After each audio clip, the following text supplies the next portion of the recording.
আসসালামু আলাইকুম, সবাইকে স্বাগত জানিয়ে আজকের ভিডিও লেসন শুরু করতে যাচ্ছি। তো আজকে আমরা শিখব যে অষ্টকের নিয়ম এবং দুইয়ের নিয়ম।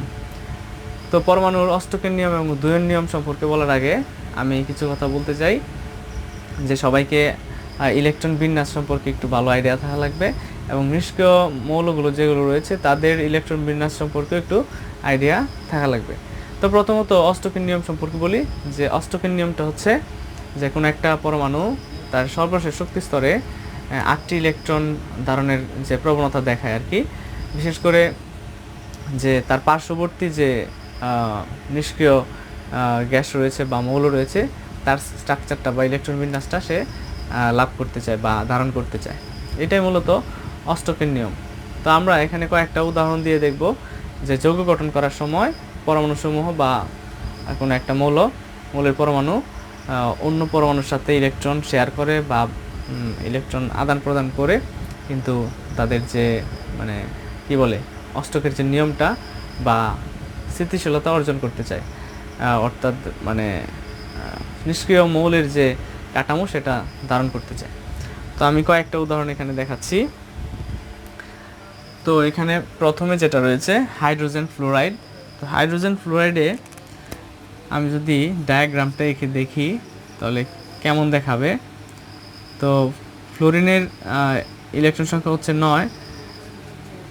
তো প্রথম শক্তি স্তরে ইলেকট্রন সংখ্যা হচ্ছে 2টা,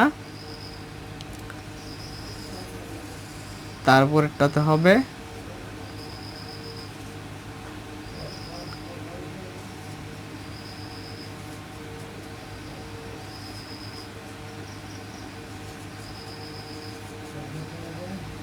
ঠিক আছে।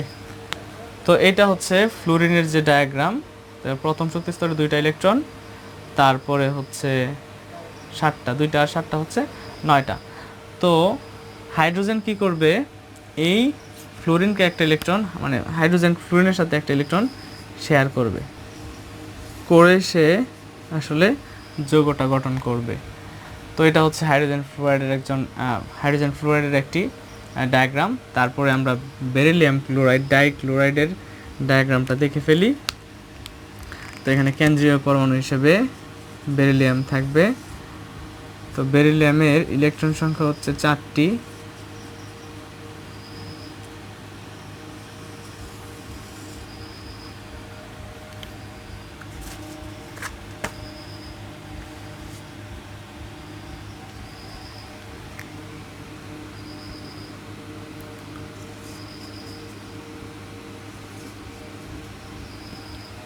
তো ক্লোরিন কি করবে, ক্লোরিনের সর্বশেষ যে ইলেকট্রন সংখ্যা সেটা হচ্ছে 7টি।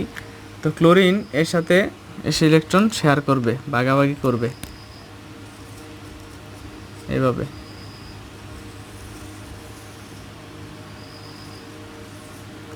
ক্লোরিনের প্রথম শক্তি স্তরে 2টা, পরেরটাতে হবে 8টা,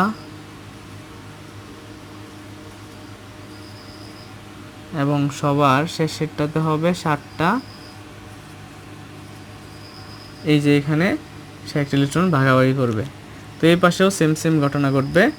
তো এখানে একটু জায়গা সংকলন হয়ে গিয়েছে, তো একটু কমায় দেয় এটা।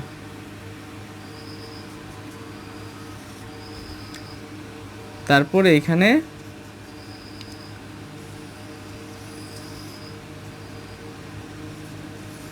দুইটা, 8টা,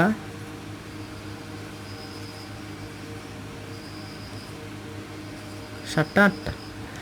তো এইভাবে বেরিলিয়াম ক্লোরাইড এই যৌগে বেরিলিয়াম কী করলো, তার সর্বশেষ শক্তি স্তরে ক্লোরিন এবং এই পাশে ক্লোরিন, 2টা ক্লোরিন যুক্ত হয়ে ক্লোরিন এই পাশে তার সর্বশেষ শক্তি স্তরে 8টা ইলেকট্রন পূর্ণ করলো। আর বেরিলিয়াম 2 জোড়া ইলেকট্রন পেয়ে গেল আর কি। 2টা ইলেকট্রন এখানে কিন্তু 2টা ইলেকট্রন বেরিলিয়ামকেও বোঝাচ্ছে, আবার ক্লোরিনকেও বোঝাচ্ছে, আবার এইখানে 2টা ইলেকট্রন বেরিলিয়ামেরও আবার ক্লোরিনেরও। আচ্ছা, তারপরে আমরা যেটা দেখব সেটা হচ্ছে মিথেন। তো মিথেনেরটা সহজ করে দেখাই। মিথেনের সর্বশেষ শক্তি স্তরে 4টি ইলেকট্রন থাকে। তো 4টি ইলেকট্রন থাকলে হাইড্রোজেন কি করবে, এর সাথে ইলেকট্রন ভাগাভাগি করবে, শেয়ার করবে,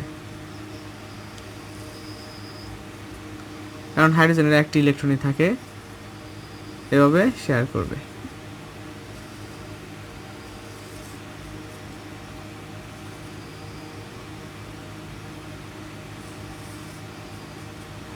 তো এতে দেখা যাচ্ছে যে কার্বনের সর্বশেষ শক্তি স্তরে 8টি ইলেকট্রন হয়ে গিয়েছে, আর হাইড্রোজেনের সর্বশেষ শক্তি স্তরে 2টা ইলেকট্রন হয়ে গিয়েছে। তো এই ছিল আসলে অষ্টকের নিয়মের কিছু কথাবার্তা। তা এখন আমি দুয়ের নিয়ম থেকে কিছু কথা বলি। যে দুয়ের নিয়মের ক্ষেত্রে সেম অনেকটা সেম আমি বলে দিচ্ছি পরে। যে এখানে অক্সিজেন প্রথম শক্তি স্তরে 2টা, তারপরে হচ্ছে 6টা,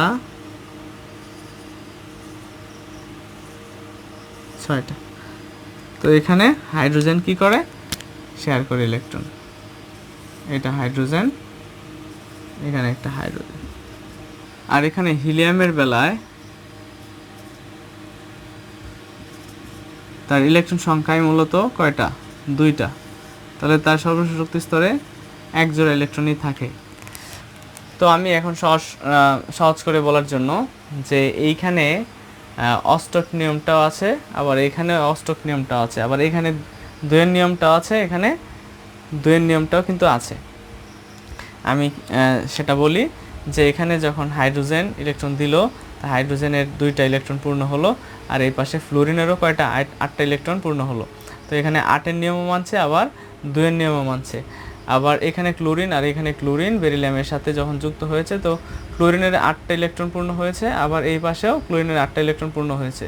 আর এক্ষেত্রে বেরিলিয়ামের 1 জোড়া 2 জোড়া ইলেকট্রন মানে পূর্ণ হয়েছে, যেটা 2-এর নিয়মটাকে মেনে চলছে। আর ক্লোরিনের ক্ষেত্রে 8-এর নিয়মটা বা অষ্টক নিয়মটা মেনে চলছে। তো এখানেও সেম কথা। তারপর এই যে হিলিয়াম একটা, মানে হিলিয়ামকে দেখানো হয়েছে এখানে যে হিলিয়ামের ইলেকট্রনই তো 2টা। তো হিলিয়াম তারপর সর্বশেষ শক্তি স্তরে 2টা ইলেকট্রন মানে 1 জোড়া ইলেকট্রন নিয়েই কিন্তু অবস্থান করছে, যেটা 2-এর নিয়ম মেনে চলে। আবার পানির ক্ষেত্রে অক্সিজেনের সর্বশেষ শক্তি স্তরে হচ্ছে 6টা, তো সে 8টা মানে ইলেকট্রন করার প্রবণতা দেখাবে, যে 8টা ইলেকট্রন হয়ে গেলে তারপর সে স্টেবল হবে আর কি। তো এই হাইড্রোজেন, এই পাশে হাইড্রোজেন ইলেকট্রন শেয়ার করে, হাইড্রোজেনের ক্ষেত্রে 2-এর নিয়ম মানা হচ্ছে, আর অক্সিজেনের ক্ষেত্রে 8-এর নিয়মটা মানা হচ্ছে। মানে এই কিন্তু আসলে যে অষ্টকের নিয়ম, আরেকটা হচ্ছে 2-এর নিয়ম। আরেকটা কথা বলে দিই, সেটা হচ্ছে পর্যায় সারণীতে, কথাটা এখানে লিখি,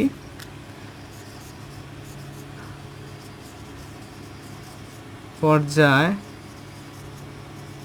সারণীতে হাইড্রোজেন থেকে ক্যালসিয়াম পর্যন্ত অষ্টক ও 2-এর নিয়ম ভালো করে মানা হচ্ছে। ঠিক আছে। তো পর্যায় সারণীতে হাইড্রোজেন থেকে ক্যালসিয়াম পর্যন্ত, অর্থাৎ 1 থেকে 20 পর্যন্ত মৌলগুলো অষ্টক এবং 2-এর নিয়মটা ঠিকঠাক মতো অনুসরণ করছে, আর বাকিগুলোতে একটু পার্থক্য দেখা যায়। ঠিক আছে। তো এই ছিল আসলে 2-এর নিয়ম এবং অষ্টকের নিয়ম। অষ্টকের নিয়ম থেকে মানে সবচেয়ে গ্রহণযোগ্য হচ্ছে দ্বিতীয় নিয়ম, কারণ অষ্টকের নিয়মে সব ক্ষেত্রে অষ্টক হয় না। 2-এর নিয়ম কিন্তু খুবই বেশি মানে গুরুত্বপূর্ণ বলতে মানে ইফেক্টিভ বলা যায়, যে 2-এর নিয়মটা বেশি গ্রহণযোগ্য আর কি। ঠিক আছে। তো এই ছিল আজকের এই ভিডিও লেসনে। আমরা যতটুকু পেরেছি ততটুকু দেখানোর চেষ্টা করেছি। পরবর্তী লেসনে সবাইকে আমন্ত্রণ জানিয়ে আজকে এই পর্যন্ত রাখছি। ধন্যবাদ সবাইকে।